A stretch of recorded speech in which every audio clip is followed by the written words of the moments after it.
Little pro tip before I start the show every day, I do a quick mic check. I go check 1, check 2, and I play it back to make sure I'd plugged the mic in. Hadn't plugged the mic in. That's why you do that, so you don't record 12 minutes of this off mic. Hi, I'm Johnny Mac with your daily comedy news. A robust episode today with a lot to get to.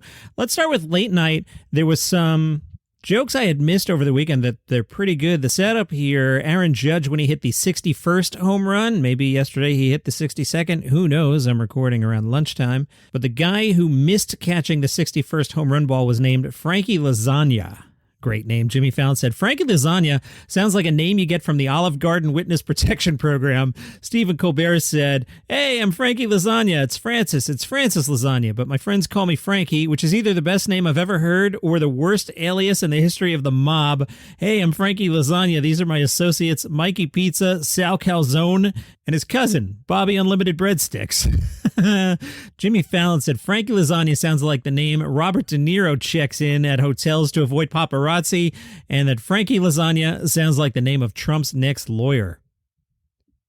Dane Cook has a new special today, and I somehow missed this, and I'll remind you, every single day I go down Twitter, I've got some sources, I Google the word comedy, I Google the word comedian, I go to a bunch of websites, and I don't recall seeing a thing about this. How did you find out about it, Johnny Mac? A banner ad, and I clicked on it. Now, apparently, Dane Cook's new stand-up special, Above It All, will be released on the social media platform Moment today. The special was to premiere last night at a screening event at the Chinese Theater in Hollywood, which should be fun. Dane's reps say that marks the first time a comedian has premiered a special at the venue. Dane Cook told Variety via statement, on stage and in the industry, I'm always looking for new ways to challenge the traditional and raise the bar, which is why I'm thrilled to announce I partnered with the corporate sponsor on this special. Above It All is about being authentic comedically, controlling my IP, and maintaining integrity as a creator.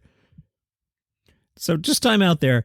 As you're enjoying the creative endeavor of Dane Cook, just note that he went out of his way in a statement to point out that controlling his IP was the second most important thing.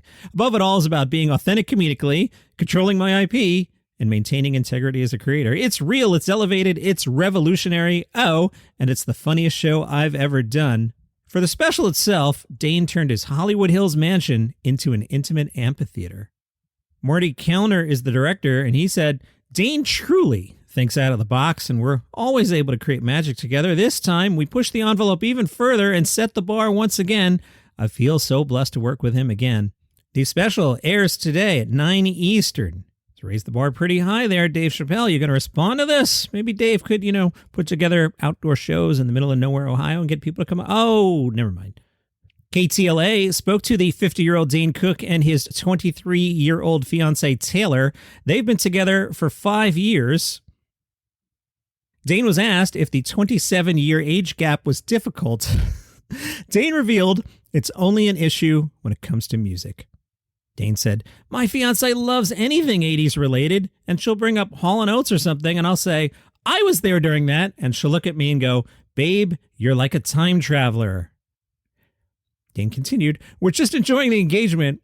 We're doing some traveling after all the great build-up to the show is done, but we're looking at next fall. I could say this, it'll probably be on the East Coast somewhere. Growing up, I loved those summer nights where all the neighbors would congregate on one porch. I always loved the spirit of people being together in the neighborhood, and then everyone goes on about their lives, but something stays with you about those nights.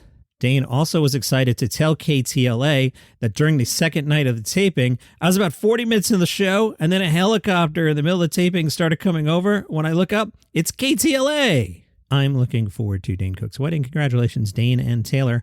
From The Hollywood Reporter, the non-surprising headline, The Daily Show will go on without Trevor Noah. No way. Sources close to the production tell The Hollywood Reporter that the long-running late-night series will indeed continue, but it seems Trevor might have ruffled a couple feathers. The Hollywood Reporter writes, Noah stunned Comedy Central and Paramount executives with his announcement they'd be leaving the show. Sources say that Chris McCarthy, the Paramount exec who oversees Comedy Central, didn't find out about this until Trevor actually announced it. Oh, but wait. McCarthy had lunch with Trevor the day before to discuss his future on the late night show, but Trevor gave no indication he was about to announce his departure a day later. Back in June, Trevor Noah extended his option to remain at The Daily Show for another 2 years. Sources note he also had an option for another year that would have taken him through the 24-25 season. So everyone's a little surprised as why this suddenly happened on Thursday. I'll randomly speculate perhaps there's more to the story we don't know yet. A source told Vulture it's 100% that The Daily Show is going to move forward. It's the flagship and the crown jewel of the network. It isn't going anywhere. Do you like the character I did there? It was like a little bit more or less of my DJ voice and a little bit more of how I might speak when I'm at the bar. Little Queens came out there. I digress. A production source told Vulture that as of October 2nd, Trevor hasn't even worked out exactly how many weeks or months he plans to stay. If he wants to be gone by year's end, it seems likely Comedy Central will have to vamp for a few months with substitute hosts. But if Trevor's willing to finish the just started new season and work until early next summer, they'd theoretically have enough time. You've probably already seen these Pete Davidson Taco Bell commercials. If you watched any sports, you sure did. Taco Bell's chief brand officer, Sean Tresvant, said, "We honestly over-innovated in breakfast. When you look at today's consumer in the fast food breakfast business, it's about familiarity and it's about comfort. So to help promote breakfast, Taco Bell has enlisted Pete Davidson," CNN writes, a comedian best known for a stint on Saturday Night Live. Sean Tresvant, Taco Bell's chief brand officer, said, "Pete Davidson probably took it a little too far sometimes, similar to how we took it a little too far on breakfast." Did Pete Davidson take it a little too far at times? I don't think so. Am I forgetting things? He didn't take it too far. But that's the message they want you to have. In the ad, Pete Davidson walks into a Taco Bell and says, "Sometimes we go too far. I have, and that's why Taco Bell has hired me to make an apology for them." What did Pete do? Am I forgetting something? Speaking of Saturday Night Live, we have our first controversy of the new series. Did they rip off a sketch? Some people on the interwebs think they did. Did you see the Charmin Bears sketch? Kenan Thompson, Punky Johnson, and Heidi Gardner, along with Miles Teller, were dressed in big, fluffy blue and white bear suits. Fans of web-based comedian Joel Haver were quick to notice the similarities between that sketch and the somewhat recent animation titled Toilet Paper Bears, which currently has over 1.3 million views on YouTube.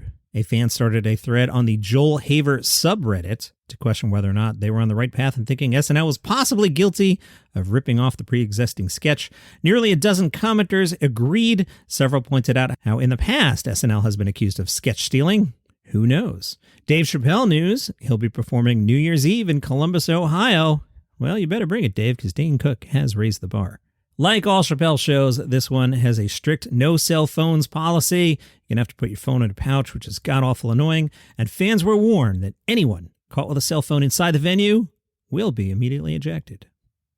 If you enjoy what I do here, you can buy me a coffee. What you do is you go to buymeacoffee.com/dailycomedynews, and you can throw any amount in the tip jar. We're going to talk about coffee a lot today. So here's one from this morning. I'm back to my normal caramel and milk. The ice has long since melted. Mike went to buymeacoffee.com/dailycomedynews. He didn't buy me one. He bought me two large iced coffees with caramel and milk. Thank you, Mike. Mike also hosts his own podcast. It is called Question of Faith. And hey, before I talk about Question of Faith, don't think you're all going to buy me a coffee and start getting $5 ads on this podcast. No. Ads on this podcast cost $10. But that's not why I'm doing this. Question of Faith is a podcast I have listened to. Mike is your host. And he does it with the Cleveland Diocese. It is faith-based, but it's not like the religious show. I kind of compare it like, what if Bill Simmons didn't talk about sports and talk about religion? Some of the topics, can I pray while working out? I'm going to say yes. And is baseball the most Catholic of all sports? That one I have to think about.